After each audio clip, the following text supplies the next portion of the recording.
Toyota's Camry has always been the quintessential choice for American buyers in the family sedan segment. So with an all-new model just over the horizon, is there still a reason to choose this ever-popular sedan? This week, Toyota has sent me over a 2017 Toyota Camry XSE equipped with the more popular 2.5-liter four-cylinder engine. Is it still worth a look in this ever-competitive family sedan market? Let's take a look and find out.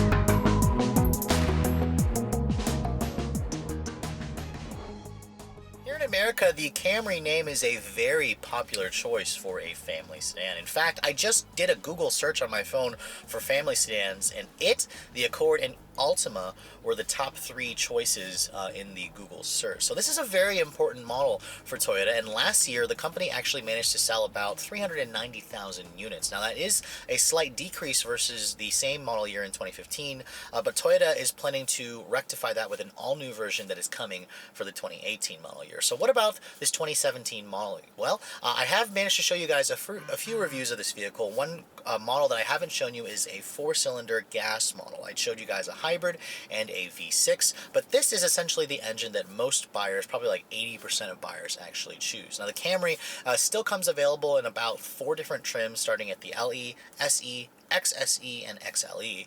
Now the XSE was a new trim when Toyota refreshed this car in 2015. It basically sits at the top of the ladder along with the XLE, where one is more sport oriented and one is more luxury oriented, more comfort oriented. Now you can see the design of the current Camry certainly has a lot of Lexus design elements in it, especially with this bold grille on the XSE and SE trims. It basically looks like the spindle grille you find on a lot of Lexus products. Now, the XXE does include LED daytime running lights. You will only get full LED headlights if you choose a V6 model. Four-cylinder Camrys are limited to projector halogen headlights, which on the XSE you also get this darkened look. It's an overall very aggressive design. It seems a little bit forced to me. I mean, it doesn't really feel like a whole cohesive design, but of course looks are always subjective. This is certainly one of the most boldest looking Camrys yet, at least until we got our hands on the all-new 2018 model, which is a different review. Now, around the sides, these 18-inch wheels come standard on the XSE. If you guys drop down to an SE, you'll have to give up these to go to a 17-inch wheel. They are a very nice looking wheel. I especially like the machine finish with the dark painted spokes. They fill out the wheel wells nicely. Now around the sides, the Camry just looks like every other family sedan. It's a little bit vanilla, but when Toyota refreshed this car in 2015, they claimed they basically changed every body panel except the roof, and it certainly shows that way. Now out back, the taillights have a slightly more sleek look to them, as opposed to the slightly frumpy designs of the 2012 to 2014 model. The four-cylinder Camrys will have a single chrome exhaust tip. Go for the V6, you'll be upgraded to dual exhaust. Unfortunately, LED taillights aren't included on this model. I believe the hybrid may be the only one to get it, but I'll have to double check that. But I mean, overall, I think the Camry's design certainly has aged okay. It's a very conservative design that, you know, will still relatively look fresh in the next few years. But let's take a look at the interior and see how it's held up over the last few years since this model came to market. Now my tester is missing a convenience package that rolls in the smart key access system with push button start. Because of that, it just has this old, key fob that has an in-key remote. There is no push button start, no smart access. To lock the door, push the lock button that locks the door. To unlock it, push it twice to unlock all the doors. It works like all the other key fob systems from, the past. Now opening the door and looking at the interior, you can see the SE has its own unique interior design. I especially actually like the seats with the Alcantara, the fake suede Alcantara with the leatherette interior, the two-tone. It looks really nice, actually. I wasn't really expecting that, especially at this price point. The suede is also continued throughout the door panels where, it's stitched here. The materials are decent. It certainly doesn't have the upscale premium look that I've seen from some competitors, but it's a very functional cabin. It's spacious, it's open, it's airy. Now, stepping inside, you can see the interior of this Camry was refreshed significantly for the 2015 model year. And it's definitely starting to show its age. When you shut the door, The Dorse actually sounds okay. It definitely sounds better than some of the other Toyota products I've tested in the past. Now, because this doesn't have push button start, you have to stick the key in the ignition. I know it's so incredibly old school, and turn it like a traditional key.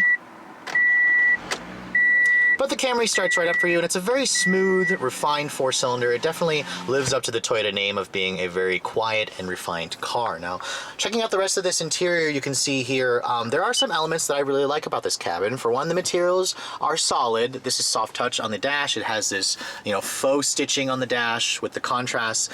More of that stitching continues here on the upper portion of the instrument panel hood. This right here is soft touch with more of that microfiber suede, and then it's slightly padded right here. It's not actually real leather, it's the faux leather, the leatherette, because this is the XSE model. The windows are one-touch automatic for only the front.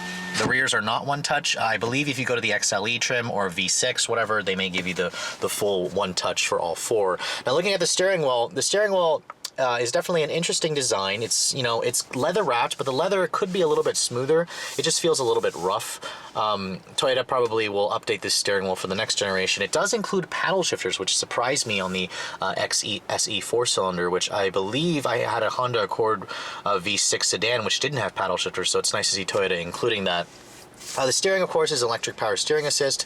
It's very light. It's very, comfort oriented. We'll go into the test drive later. Now, what I love about the center stack here is there are 4 knobs. I mean, the simplicity of this cabin is just wonderful. A volume knob, a tuning knob, your dual zone automatic climate control knob. Lots of big buttons here that's well labeled. So grandma who buys this car is going to be able to get in this thing and know exactly how to use it. They don't have to necessarily pull out the owner's manual to figure out how to use this interior. Now, the 7-inch infotainment system here, this is the standard head unit on the XSE. There is an upgraded one that gives you the in-car nav. This one doesn't have it. It is Toyota's N-Tune system. It does offer Scout navigation. If you download the app on your phone and you plug it in, it'll put navigation from the N-Tune app into the car's head unit, which is definitely nice. But because you don't have that, it's pretty relatively basic in here. You have all your sources here: audio, phone, text message support. In eco mode, it's got traffic and weather. The touch response here is pretty good. I mean, it's not exactly groundbreaking, but I like the fact that the XSE includes satellite radio, so that's definitely a nice touch. You can see here it works relatively well. It's easy to use. It's not going to really, intimidate anybody getting in this car. Put the vehicle into reverse. You do have a nice backup camera that is standard on every Camry. It doesn't have trajectory. It doesn't have parking sensors, but it does have distance markers. It's the standard backup camera that you can expect that everybody else uses for the most part. This particular one does have the JBL branded 10-speaker audio system. It sounds decent. Definitely not going to blow you away with, really great quality sound, but it's good for the price point for this vehicle. Now, looking over here, Toyota added a wireless charging pad for the 2015 model year. If your phone is compatible, just basically push this little button right there, put your phone on this little placement pad, and it'll start to charge your phone if it is compatible. iPhones, unfortunately, are not compatible. Your USB is in here. You have another power outlet, which is also a great place to store your phone and then hide it away when you're not using it. Now, the transmission selector here is a one-choice 6-speed automatic with a sport mode, with a manual mode, with the paddle shifters. It's a Toyota design transmission. It's good. I'll talk about that when we go into the test drive. I like the fact that Toyota included heated seats, even though these are kind of like a two-tone suede and fake leather. Very nice that they gave you the heated seats. A little bit more storage here. The armrest doesn't slide, but doesn't really need to. It's nice. It's in a nice position. You do have some very good storage in here. That's a little bit more than the Mazda 6 that I showed you guys as well.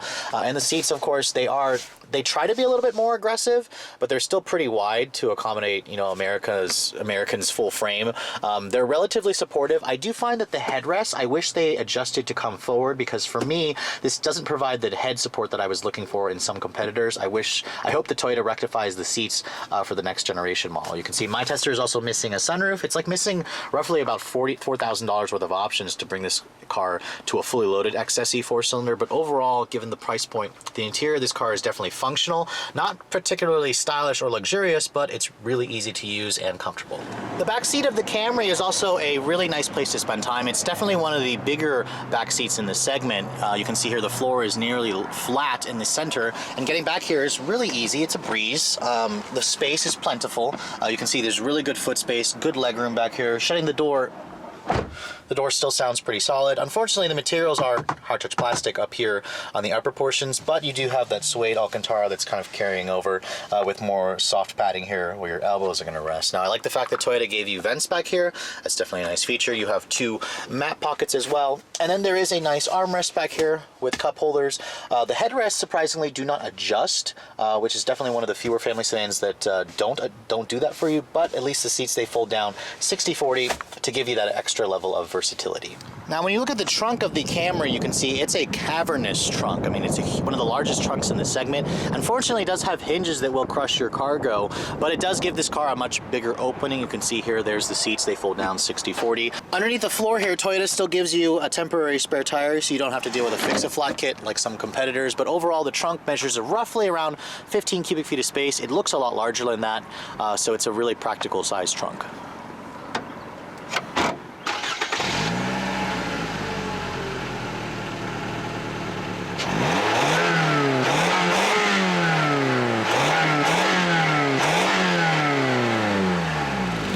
The hood of this 2017 Camry, you're going to find the motor that probably like 80% of you actually end up picking.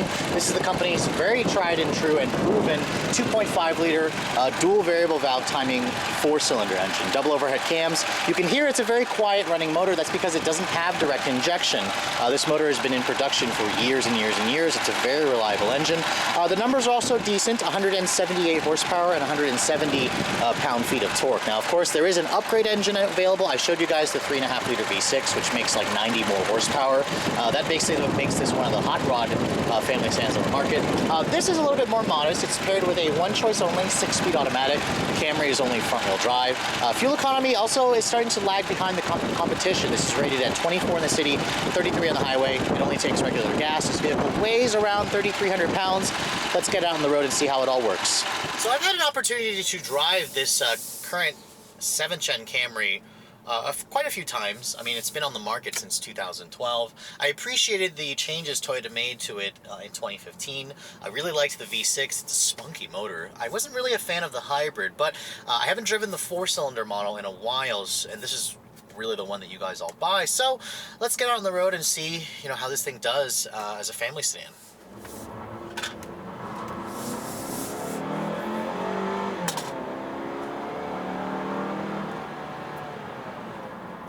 Now, even though this is the base motor, it should be plenty of engine for like 90% of buyers in this segment.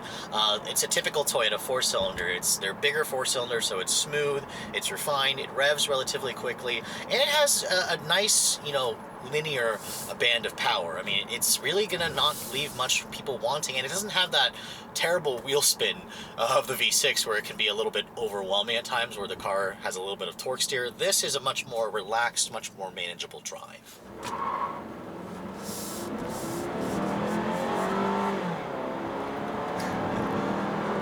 Now, surprisingly, this thing will spin out its tires if you turn off the traction control. Ooh, and when it comes to handling, the Camry is definitely not the sporty option in the bunch. I mean, even though this is the XSE sporty Camry, it's not very sporty to drive. I mean, it's not bad. It's definitely a little bit firmer feeling versus that XLE V6 that I drove. But the steering doesn't really talk to you. The suspension is soft. It feels like it wallows around a lot. It feels like when you push it, it feels like the car is kind of protesting at you, whereas like some competitors, like the Accord, like the Mazda 6, they kind of beg you, they edge you on to drive the vehicle harder.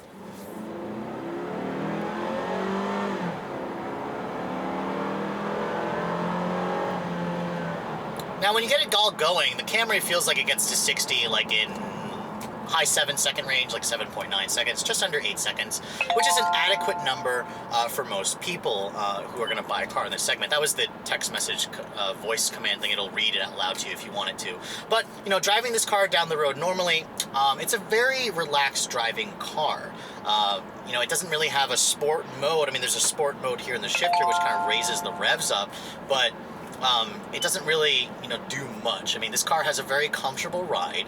It's definitely one of the smoother riding cars, and it's relatively quiet in here. I don't really hear any engine noise. I don't hear any road noise. It does have paddles here, which if you want to use the paddles, they don't really blip the throttle when you start using the paddles. They're kind of slow to react or respond. But It's not bad. It's nice that Toyota included it. And again, when you really start hustling the Camry, the numb steering will not inspire confidence. This car has a relatively slow steering as well.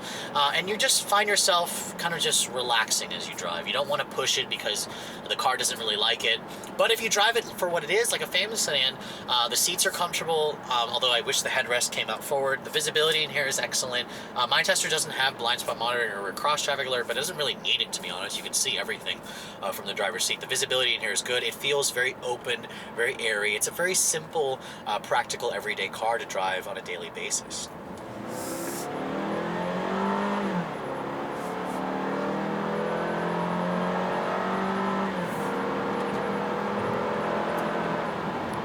Now, getting the Camry out to highway speeds, this is ultimately where a lot of you are probably going to be daily driving this car. It's a really great highway cruiser. I mean, getting up to speeds here at 65, you can hear the cabin is so quiet. I barely hear any noise, so Toyota's done a great job with the noise insulation. I mean, they added more sound deadening materials when they refreshed this car in 2015, and it really shows. These 18-inch wheels also, you know, they do provide a good ride quality, although I am finding it's a little bit unsettled when you go over some bumps. But, I mean, overall, you're going to get into this car and, you know, just think it's such an easy car to drive. It makes you forget that you're driving, which is ultimately what a lot of you probably are looking for when you're in this class. Now, the Camry is available with some driver assistance tech. My tester doesn't have it. You can get Toyota's adaptive cruise control. They don't call it Toyota Safety Sense because it's before they went to that marketing name.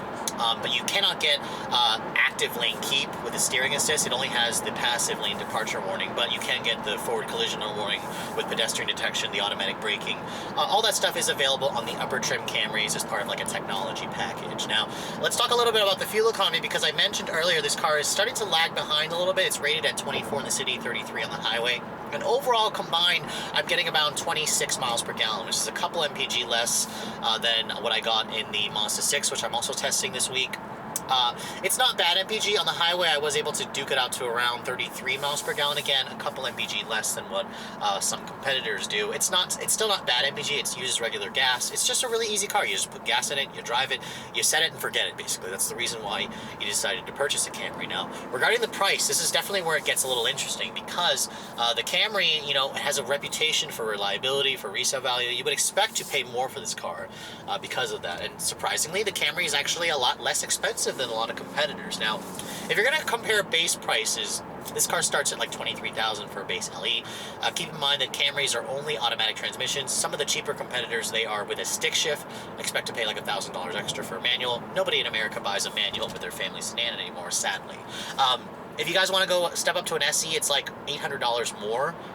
I don't understand why you wouldn't do it. It gives you alloy wheels. It gives you the slightly different fascia. It gives you, you know, lots of features for $800. Now, my tester being an XSE model starts at like $26,800. For that extra $3,000, you get the special interior upgrades with the suede, the JBL 10-speaker audio, the 18-inch wheels, the LED daytime running lights. My tester doesn't have any other options besides that, so it's right around $27,000 with destination, which is definitely a pretty good price. I mean, if you're going to compare this car to like an Accord SE Special Edition, which has the leather seating, which is what this car would compare with, and they're very similar cars. They both have, you know, bigger wheels and tires. I think the Accord, though, has 19s. But this is really right in the sweet spot for a lot of buyers in this segment. Now, it is missing like $3,700 worth of options to give you the active driver assistance tech, the push button start, the sunroof option. That will push the price to around $31,000, which is still, you know, a pretty good deal. Keep in mind, if you guys want a V6 Camry, the V6 Camrys, either the XSE or XLE, are going to cost you at least $34,000 for the V6, but everything is pretty much included as standard, and you also get the LED headlights. That's the only way you have to go if you want to get a Camry with that feature. Now, keep in mind, because this car is in its last model year, a lot of dealers are really discounting this car. Toyota has put heavy incentives on the Camry to try and move it, because the new model is literally like a couple of months away, so that's something to keep in mind. My local area, when I did a little bit of research, for a car like this, for a $27,000 car, you can expect to take like almost $6,000 to $7,000 off the MSRP. Now, of course, keep in mind that's going to vary based on your region. It's going to vary on how well your negotiation skills are, of course. But to pay like $22,000, $21,000 for a car like this with this level of equipment is definitely an enticing proposition for a lot of buyers, and it's really an easy no-brainer, because the Camry, with its solid reputation for reliability and resale value, plus the fact that it's really inexpensive, although there are elements of the car that make me feel like it's inexpensive. Like the interior is not exactly luxurious, but it is functional, and it feels really old school in here, right down to the turnkey. The fact that it drives like an old Camry. I mean, I used to drive a 1996 Camry as my very first car when I first started driving, and this doesn't really feel that different. Of course, it has a lot more power, refinement. It's a really easy car to live with, good gas mileage, but ultimately it drives like every other Camry, which is probably what some of you are looking for. A lot of you literally just replace your old Camry with a new one, and there's certainly nothing wrong with that. Just know that there are a lot more groundbreaking, a lot more modern feeling family sedans on the market if that's exactly what you're looking for. But anyways, I hope you guys have enjoyed my full overview of this 2017 Toyota Camry XSE 4-cylinder. If you're in the market for a mid-size family sedan like this, and are definitely looking to pick up one of the last model years and pick it up for a steal, I highly recommend checking this one out at your local Toyota dealer. But if you're also looking to see the latest cars I'm testing, make sure you follow me on Instagram at Redline_reviews, like us on Facebook, and if you haven't done so, please subscribe to the Redline Reviews YouTube channel for all the latest reviews. Thanks so much for watching. I'll catch you all in the next video.